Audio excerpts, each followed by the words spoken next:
Hello dears, എല്ലാവർക്കും നമ്മുടെ പുതിയൊരു വീഡിയോയിലേക്ക് സ്വാഗതം. ഇത് മാംഗല്യം കഥയുടെ 8ാമത്തെ ഭാഗമാണ് കേട്ടോ.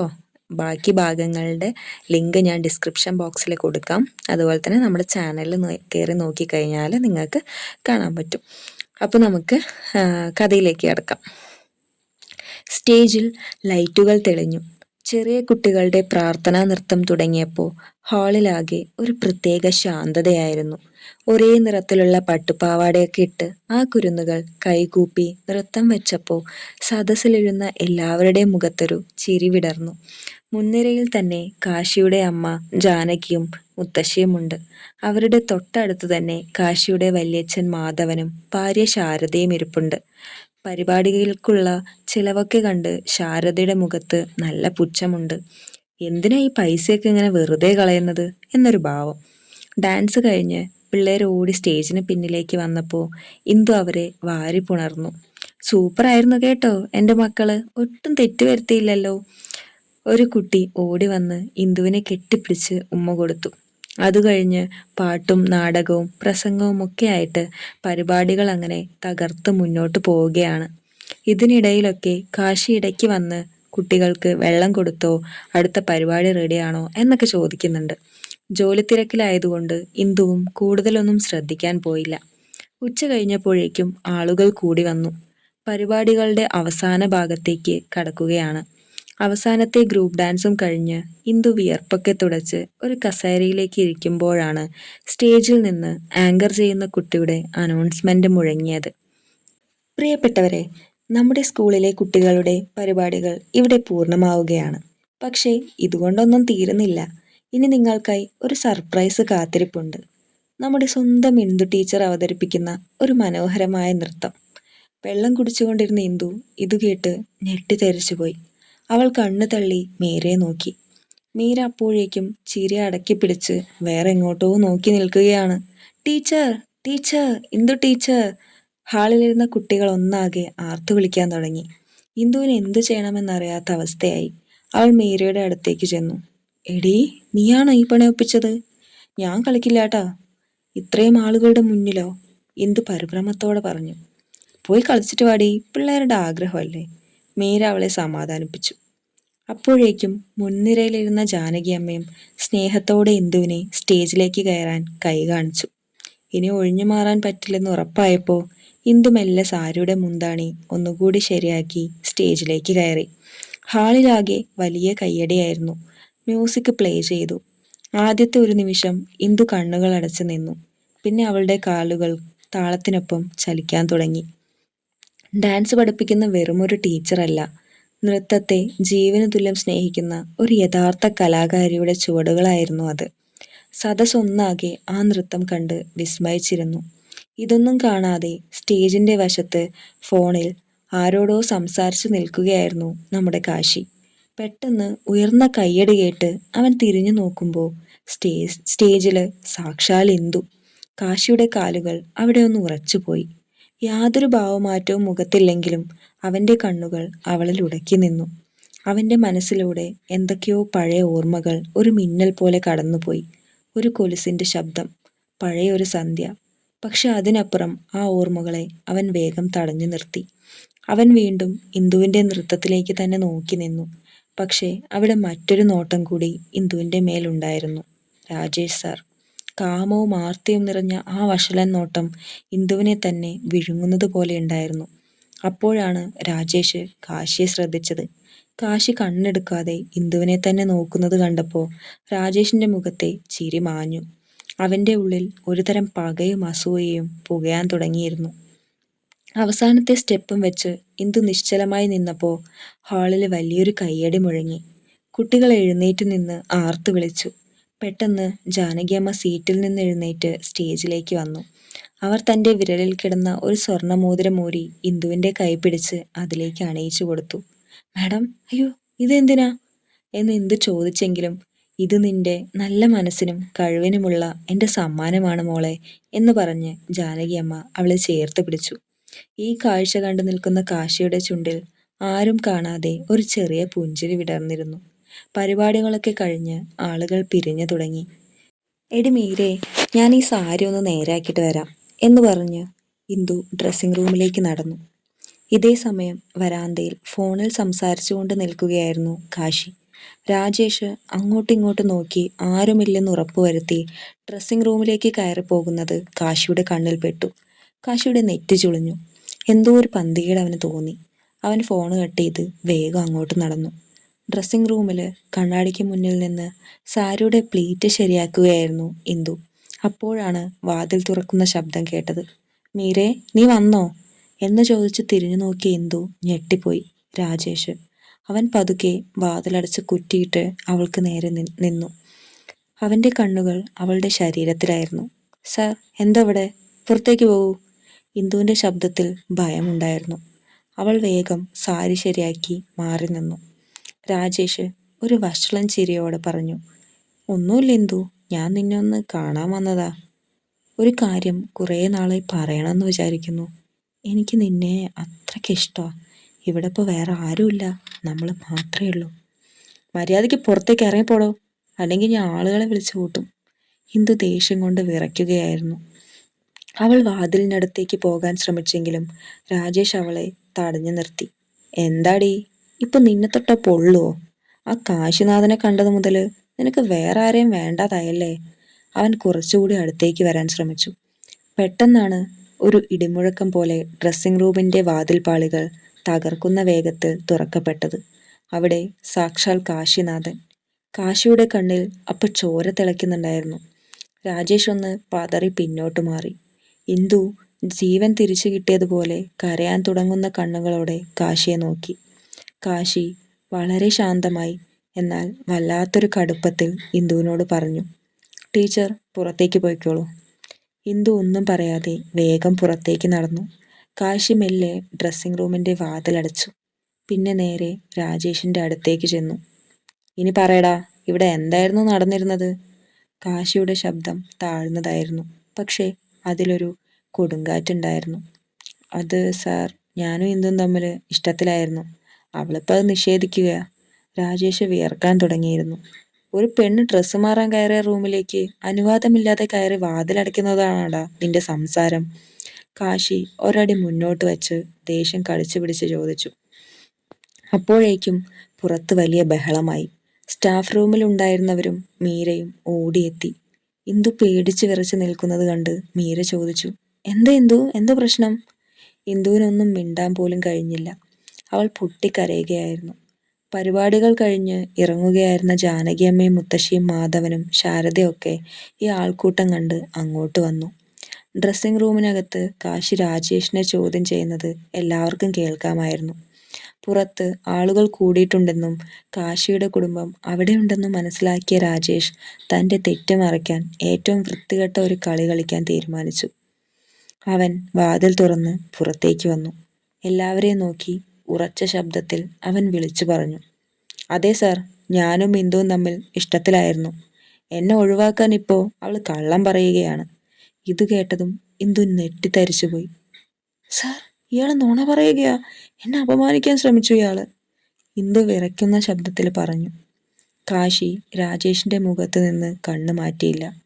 ആലോചിച്ച് സംസാരിച്ചാ നിനക്ക് കൊള്ളാം. രാജേഷ് അപ്പോൾ ഒരു വഷളൻ ചിരിയോടെ സദസ്സിനെ മുഴുവൻ നോക്കി, പ്രത്യേകിച്ച് കാശിയുടെ കുടുംബത്തെ.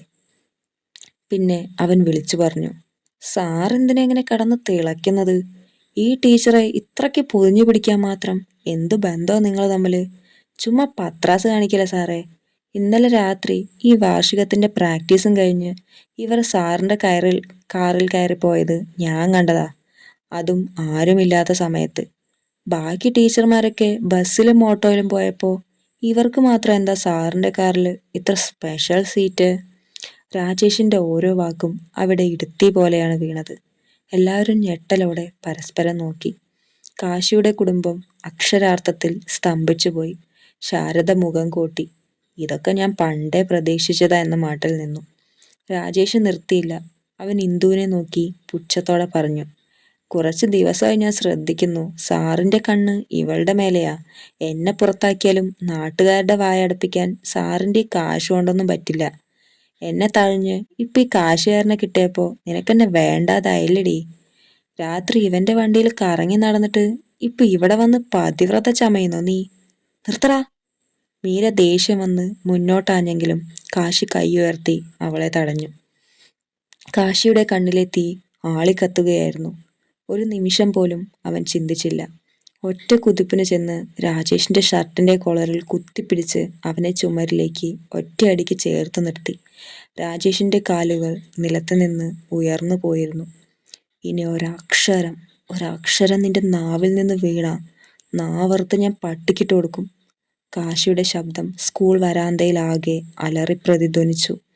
ആരും ഇന്നുവരെ കാണാത്ത കാശിയുടെ ആ കലിപ്പ് കണ്ട് എല്ലാവരും പേടിച്ചുപോയി. ഈ സ്കൂളിലെ ഓരോ അധ്യാപകന്റെയും മാനവും സുരക്ഷയും എൻ്റെ ഉത്തരവാദിത്വമാണ്.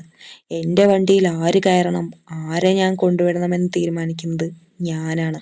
അതിൽ നീ കയറി ഇടപെടാൻ വരണ്ട. ഈ നിമിഷം മുതൽ നിനക്ക് ഈ സ്കൂളുമായി ഒരു ബന്ധവുമില്ല രാജേഷ്.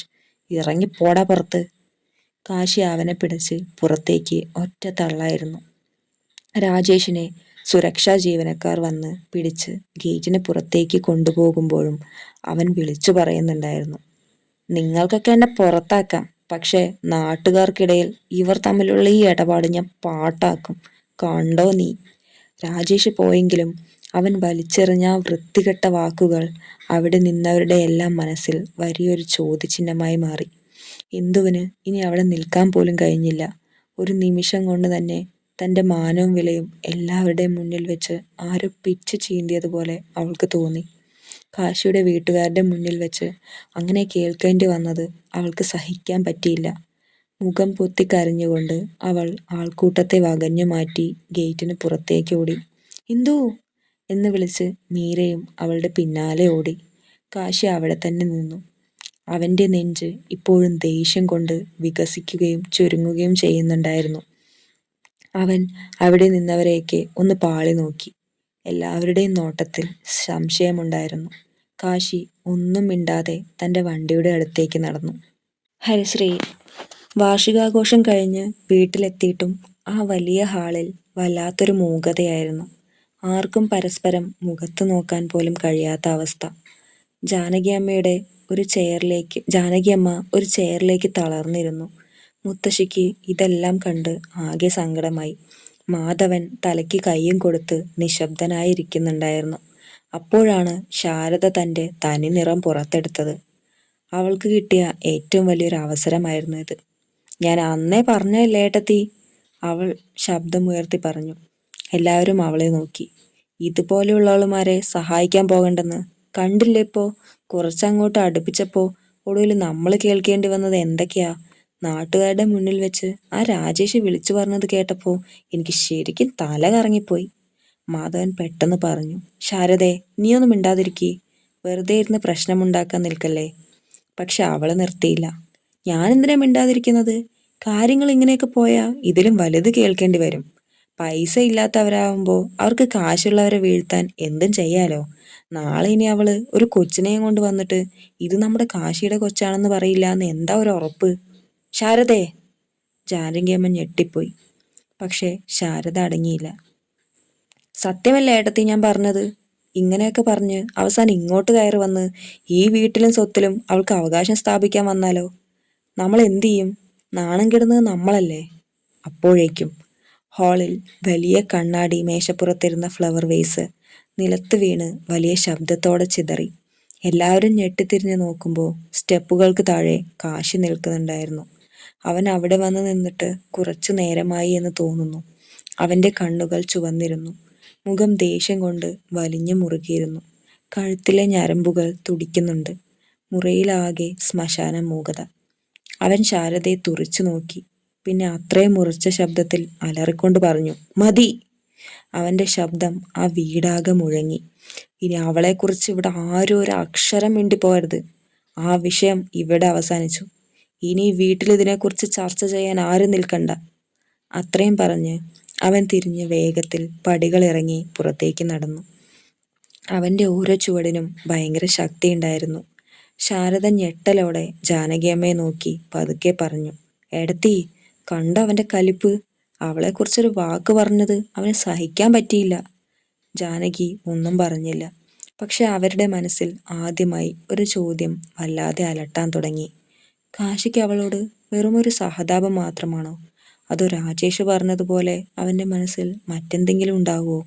സ്കൂളിൻ്റെ ഗേറ്റ് കടന്ന് മെയിൻ റോഡിലെത്തിയതും ഇന്ദുവിന് ഇനി പിടിച്ചു നിൽക്കാൻ കഴിഞ്ഞില്ല.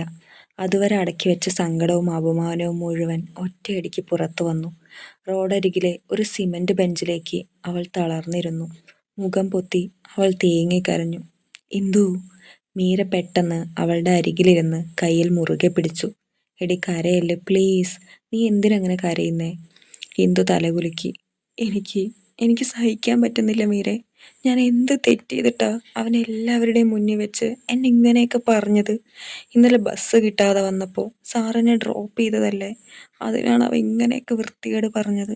എന്നെ എല്ലാവരും എന്ത് വിചാരിക്കും എന്നെക്കുറിച്ച്? കാശി സാറിൻ്റെ വീട്ടുകാർ വരെ എല്ലാം കേട്ടില്ലേ? അവരെന്നെപ്പറ്റി എന്തൊക്കെ വിചാരിച്ചു കാണും മീരെ? അവളുടെ ശബ്ദം ഇടറുന്നുണ്ടായിരുന്നു. മീര അവളുടെ തോളിൽ കൈവച്ച് പതുക്കെ പറഞ്ഞു.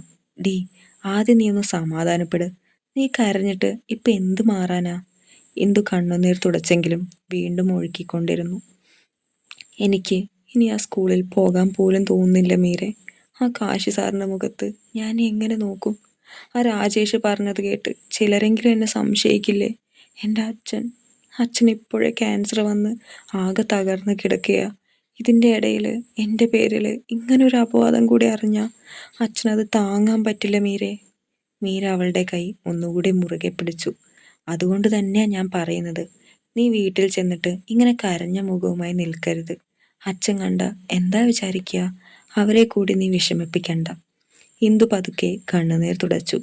മീര അവളെ സമാധാനിപ്പിക്കാനായി പറഞ്ഞു. ഡി മണ്ടി, നീ എന്തെങ്കിലും തെറ്റ് ചെയ്തിട്ടുണ്ടോ? ഇല്ലല്ലോ. പിന്നെ എന്തിനാ മറ്റൊരുത്തൻ്റെ കള്ളം കേട്ട് നീ നിന്നെ തന്നെ ശിക്ഷിക്കുന്നത്? അത് പറഞ്ഞവനറിയാം അവൻ കള്ളം പറയുകയാണെന്ന്. നിനക്കും അറിയാം സത്യം എന്താണെന്ന്. കാശി സാറിനും അറിയാലോ കാര്യങ്ങൾ. പിന്നെ എന്തിനാ ഈ കരച്ചില്? ഇന്ദു മീരയെ നോക്കി. എനിക്ക് പേടിയാ മീരെ. മീര ഉടനെ അവളുടെ 2 കൈകളും ചേർത്ത് പിടിച്ചു. പേടിക്കാൻ മാത്രം ഒന്നും ഇവിടെ സംഭവിച്ചിട്ടില്ല ഇന്ദു. ഇന്ന് എല്ലാവരുടെയും മുന്നിൽ വെച്ച് കാശി സാർ എന്താ പറഞ്ഞത് ഓർമ്മയില്ലേ നിനക്ക്? ആ രാജേഷിൻ്റെ മുഖത്തടിച്ചതുപോലെ സാറ് പറഞ്ഞില്ലേ? ഇനി ബാക്കിയുള്ളവർ എന്ത് പറഞ്ഞാലും നീ കേൾക്കാൻ നിൽക്കണ്ട. മീര അവളെ ബെഞ്ചിൽ നിന്ന് എഴുന്നേൽപ്പിച്ചു. വാ, ഇന്നത്തെ ദിവസം കഴിഞ്ഞു. നാളെ മറ്റന്നാൾ അവധിയല്ലേ. കുറച്ച് ദിവസം നീ വീട്ടിൽ സമാധാനമായിട്ടിരിക്കി. കുളിച്ച് എന്തെങ്കിലും കഴിച്ച് ഒന്ന് കിടന്നുറങ്ങ്. മനസ്സ് കുറച്ച് ശാന്തമാകട്ടെ. ബാക്കി എന്ത് ചെയ്യണമെന്ന് നമുക്ക് 2 പേർക്കും കൂടി നാളെ ആലോചിക്കാം. ഇന്ദു പതിയെ തലകുലുക്കി. അവളുടെ നെഞ്ചിലെ ഭാരം മുഴുവൻ മാറിയില്ലെങ്കിലും മീരയുടെ വാക്കുകൾ അവളുടെ തകർന്ന മനസ്സിന് ഒരു വലിയ ആശ്വാസമായി തോന്നി. 2 പേരും പതിയെ ബസ് വരുന്നതും കാത്തു നിന്നു. കുറച്ചകലെ മാറി നിർത്തിയിരുന്ന ഒരു ബുള്ളറ്റിലിരുന്ന് കാശിനാഥൻ ഇതെല്ലാം കാണുന്നുണ്ടായിരുന്നു. അവൻ്റെ മുഖത്ത് ഇപ്പോഴും ഒരുതരം അസ്വസ്ഥത ഉണ്ടായിരുന്നു. ഇന്ദു ബസ്സൊക്കെ കയറിപ്പോയി എന്ന് ഉറപ്പായതിനു ശേഷമാണ് കാശി അവിടെ നിന്ന് ബുള്ളറ്റ് സ്റ്റാർട്ട് ചെയ്ത് പോയത്. തുടരും. ഹലോ ഡിയേഴ്സ്, ഇതിൻ്റെ അടുത്ത ഭാഗവുമായി നമുക്ക് നാളെ കാണാം കേട്ടോ. കഥ ഇഷ്ടപ്പെട്ട് കഴിഞ്ഞാൽ എല്ലാവരും ലൈക്ക് ചെയ്യുക, അതുപോലെ തന്നെ അഭിപ്രായങ്ങൾ കമൻറ്റ് ചെയ്യുക. ഹൈപ്പ് കൊടുക്കാൻ പറ്റുകയാണെങ്കിൽ ഹൈപ്പ് കൂടി കൊടുക്കുക കേട്ടോ. അതുപോലെ തന്നെ നമ്മുടെ വീഡിയോ ആദ്യമായിട്ട് ആരെങ്കിലും കാണുന്നുണ്ടെങ്കിൽ സബ്സ്ക്രൈബ് ചെയ്യുക കേട്ടോ. എന്നാൽ മാത്രമാണ് ഇനി ഞാൻ വീഡിയോസ് ഇടുമ്പോൾ നിങ്ങൾക്ക് അതിൻ്റെ നോട്ടിഫിക്കേഷൻ കിട്ടുള്ളൂ. അപ്പോൾ നമുക്ക് അടുത്ത ഭാഗവുമായി നാളെ കാണാം. ബൈ.